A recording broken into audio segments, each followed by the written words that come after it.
കലയുടെ ശരീരാവശിഷ്ടം കണ്ടെത്തിയ സ്ഥലത്ത് ഇന്ന് പ്രതികളെ എത്തിച്ച് തെളിവെടുപ്പ് നടത്തും. നമുക്കിപ്പോൾ ഷിനോജ് ഒപ്പം ചേരുന്നു. Shinoj, good morning. ഇന്ന് തെളിവെടുപ്പ് നടക്കുകയാണ്. പ്രധാന പ്രതി എന്ന് സംശയിക്കുന്നയാൾ ഈ കലയുടെ ഭർത്താവ് വിദേശത്താണ് എന്നാണ് നമുക്ക് ഇന്നലെ മുതൽ ലഭിക്കുന്ന വിവരങ്ങൾ. അപ്പോൾ ഈ കലയുടെ ഭർത്താവിനെ എപ്പോഴത്തേക്ക് നാട്ടിലെത്തിക്കാനുള്ള ശ്രമങ്ങൾ നടക്കും? മറ്റെന്തൊക്കെ നടപടിക്രമങ്ങളായിരിക്കും ഇന്നുണ്ടാവുക?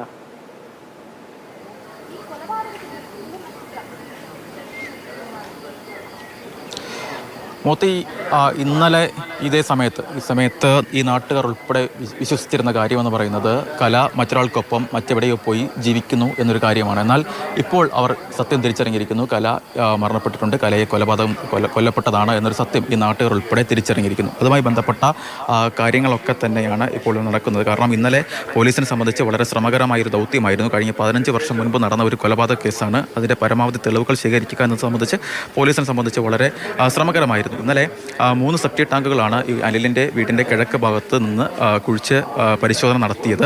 അതിൽ രണ്ടാമത്തെ സെപ്റ്റി ടാങ്ക് പരിശോധിച്ച സമയത്താണ് പോലീസിന് കൃത്യമായ രീതിയിലുള്ള തെളിവുകൾ ഉൾപ്പെടെ നമുക്ക് ലഭിച്ചതെന്ന് കരുതുന്നത്. കാരണം അതിൽ തലമുടി ഉണ്ടായിരുന്നു, അതുപോലെ തന്നെ ക്ലിപ്പുണ്ടായിരുന്നു. നേരത്തെ അഭിലാൽ സൂചിപ്പിച്ചതുപോലെ സോമൻ ചേട്ടൻ ഈ കുഴി തുറന്ന് പരിശോധന സഹായിച്ച സോമൻ ചേട്ടൻ ഉൾപ്പെടെ പറഞ്ഞതുപോലെ ക്ലിപ്പ്, അതായത് തലമുടിയിൽ വയ്ക്കുന്ന ക്ലിപ്പ് ഉൾപ്പെടെയുള്ള കാര്യങ്ങൾ പോലീസിന് കിട്ടിയിട്ടുണ്ട്.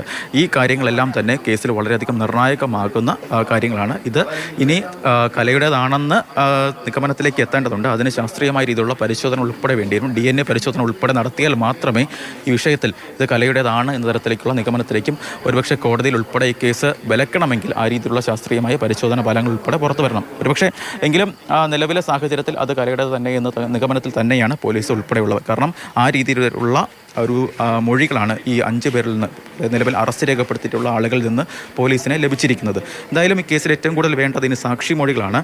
ഈ നിലവിൽ ലഭ്യമാകുന്ന മറ്റൊരു പ്രധാനപ്പെട്ട വിവരമെന്ന് പറയുന്നത് ഈ കേസിൽ ഒരു സാക്ഷിമൊഴി ഉണ്ട് എന്നതാണ്. അതായത് പെരുമ്പുഴ പാലത്തിൽ വെച്ച് ഈ കൊന്നതിന് ശേഷം, കലയെ കൊന്നതിന് ശേഷം ഈ മൃതദേഹം മറവ് ചെയ്യുന്നതിന് വേണ്ടി അനിൽകുമാർ തൻ്റെ സുഹൃത്തും ബന്ധുവുമൊക്കെയായ സുരേഷ് കുമാർ എന്ന് പറയുന്ന ആളെ ഫോണിൽ വിളിച്ച് ഈ സ്ഥലത്തേക്ക് വിളിച്ചു വരുത്തി. എന്നാൽ ആ സമയത്ത് സുരേഷ് കുമാർ അതിന് തയ്യാറായില്ല, മറവ് ചെയ്യുന്നതിനൊക്കെ തന്നെ തയ്യാറായില്ല. അയാൾ അവിടെ നിന്ന് വിട്ടുപോവുകയായിരുന്നു.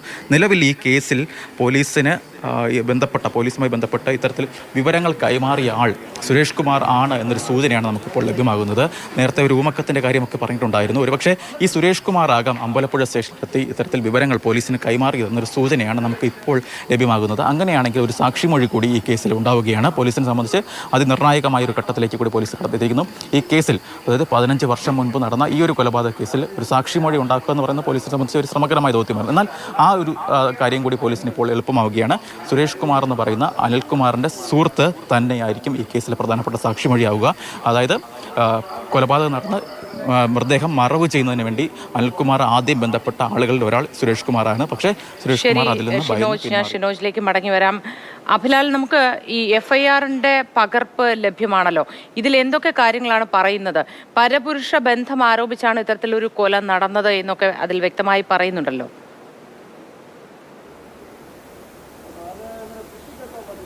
മാന്നാർ പോലീസ് സ്റ്റേഷനിൽ ഇന്നലെ 2 FIR-കളാണ് രജിസ്റ്റർ ചെയ്യപ്പെട്ടത്. അതിൽ ആദ്യത്തേത് വീട്ടമ്മയെ കാണുവാനില്ല എന്ന വിവരം ഉൾപ്പെടുത്തിക്കൊണ്ട് രാവിലെ 11 മണിക്ക് രജിസ്റ്റർ ചെയ്ത FIR-ആണ്. എന്നാൽ രാത്രി 10:53 രജിസ്റ്റർ ചെയ്ത FIR-ലാണ് കൊലപാതക അടക്കമുള്ള വിവരങ്ങൾ ഉൾപ്പെടുത്തിയിട്ടുള്ളത്. അതിൽ പറയുന്നത് ഭർത്താവ് അനിൽകുമാർ 1-ാം പ്രതിയും അതോടൊപ്പം തന്നെ ബന്ധുക്കളായിട്ടുള്ള ജിനു, സോമൻ, പ്രമോദ് എന്നിവർ യഥാക്രമം 2 മുതൽ 4 വരെ പ്രതികളും ആയിട്ടുണ്ട്. IPC 302, 201, 34 എന്നീ വകുപ്പുകളാണ് നിലവിൽ FIR ഉൾപ്പെടുത്തിയിട്ടുള്ളത്. അതായത് കൊലപാതകം, തെളിവ് നശിപ്പിക്കൽ, സംഘം ചേർന്നുകൊണ്ട് പരസ്പര ഉത്സാഹികളായി കുറ്റകൃത്യത്തിൽ പങ്കാളികളായിട്ടുണ്ട് എന്നീ വകുപ്പുകളാണ് ഇതിൻ്റെ ഭാഗമായി വരുന്നത്. പരപുരുഷ ബന്ധം ആരോപിച്ച് കലയെ കൊലപ്പെടുത്തി എന്നുള്ളതാണ് FIR-ന്റെ ഉള്ളടക്കത്തിൽ പ്രധാനമായി വന്നിട്ടുള്ളത്. മറ്റൊന്ന്, പെരുമ്പുഴ പാലത്തിൽ വെച്ച് 2009 ഏതോ ഒരു ദിവസം കൊലപാതകം നടത്തുകയും പിന്നീട് മാരുതി കാറിൽ മൃതശരീരം കൊണ്ടുപോയി മറവ് ചെയ്തു എന്നുള്ളതാണ് FIR-ന്റെ ബാക്കി ഭാഗത്തായി പറയപ്പെടുന്നത്. എന്തായാലും കേസിൽ പ്രധാന പ്രതിയായിട്ടുള്ളത് ഈ കലയുടെ ഭർത്താവ് അനിൽകുമാറാണ്.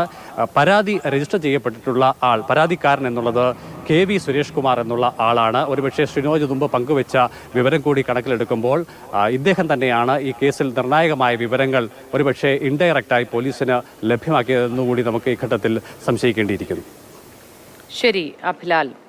ഷിനോജും അഭിലാലുമാണ് വിവരങ്ങൾ നൽകിയത്. ഇന്ന് തെളിവെടുപ്പ് നടത്തും പ്രതികളുമായി ചേർന്ന്.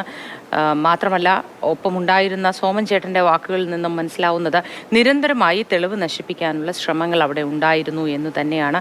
അതുകൊണ്ടായിരിക്കാം രാസപദാർത്ഥത്തിൻ്റെ ഒരു സാന്നിധ്യം ഇപ്പോഴും സെപ്റ്റി ടാങ്കിൽ ഉള്ളതായി കണ്ടെത്താൻ സാധിച്ചത്.